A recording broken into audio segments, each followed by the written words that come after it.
Olá, meus caros. Quero conversar com vocês um pouquinho a respeito daquelas situações em que a sua empresa precisa fazer uma operação de fechamento de câmbio. Vamos dar um conceito bem básico para todo mundo poder acompanhar e entender. A gente chama de fechamento de câmbio aquelas operações nas quais você, através de uma instituição financeira, transforma dinheiro de uma moeda para outra moeda qualquer.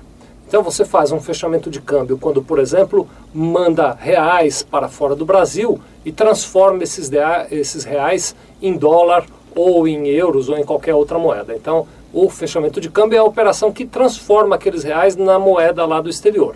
E você também faz um fechamento de câmbio na mão contrária, quando você, por alguma razão, recebe uma remessa de dólares ou de euros que vem do exterior e transforma essa moeda exterior em reais para acreditar na sua conta aqui no Brasil. Então, tanto quanto sai dinheiro em reais para se transformar em moeda estrangeira, quando entra dinheiro em moeda estrangeira que você transforma em reais, você faz uma coisa que a gente chama de fechamento de câmbio.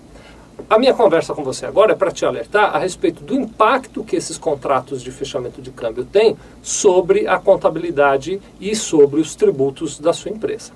Tanto numa operação quanto na outra, seja uma remessa ou seja um retorno, é importante que você saiba que as instituições financeiras, então os bancos, as corretoras e todas as demais instituições que atuam nesse mercado cambial, elas são obrigadas a apresentar para a Receita Federal uma declaração que tem o nome de DIMOF, que é a Declaração de Movimentação e Operações Financeiras.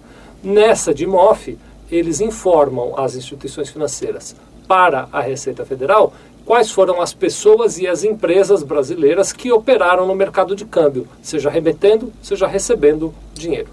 Então, o primeiro alerta que eu quero te dar é o seguinte, que sempre que você faz um câmbio aí, a Receita Federal fica sabendo. E você precisa registrar isso na sua contabilidade. Em algumas situações, seja uma remessa para o exterior, por exemplo, ou um recebimento do exterior, existe incidência de tributos.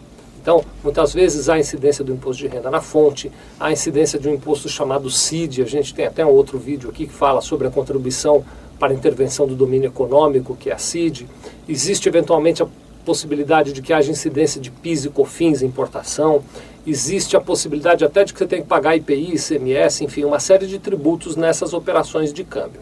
Então você precisa comunicar a contabilidade com antecedência quando você tem aí operações de câmbio realizadas na sua empresa.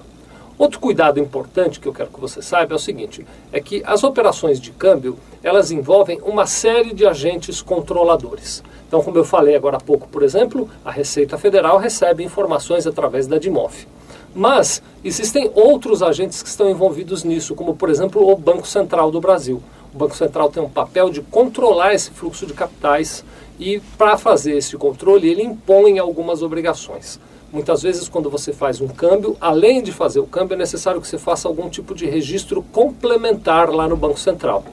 Na prática, isso quer dizer o seguinte, você foi lá, foi ao seu banco, transformou a moeda estrangeira em reais ou transformou os reais em moeda estrangeira e do ponto de vista do fluxo de dinheiro, a operação para você está resolvida. Mas eu quero te alertar que às vezes é preciso que depois de feito isso, você vá ao Banco Central fazer algum registro especial, como um registro de RDE ou como algum outro registro de vinculação daquele capital. Para que isso seja bem feito, eu gosto sempre de recomendar tenha sempre o auxílio de uma corretora de câmbio. As corretoras de câmbio são muito competentes nisso, o seu contador não pode atuar nesse segmento, é preciso ter uma senha especial lá do Banco Central, que somente as corretoras de câmbio têm. Então, sempre que possível, ao invés de contratar apenas o banco para fazer a operação de câmbio, tenha o apoio de uma corretora de câmbio, porque ela vai saber lhe dizer quando há necessidade de registro no Banco Central de alguma operação adicional em relação àquele câmbio que você fechou, tá bem? Muito obrigado.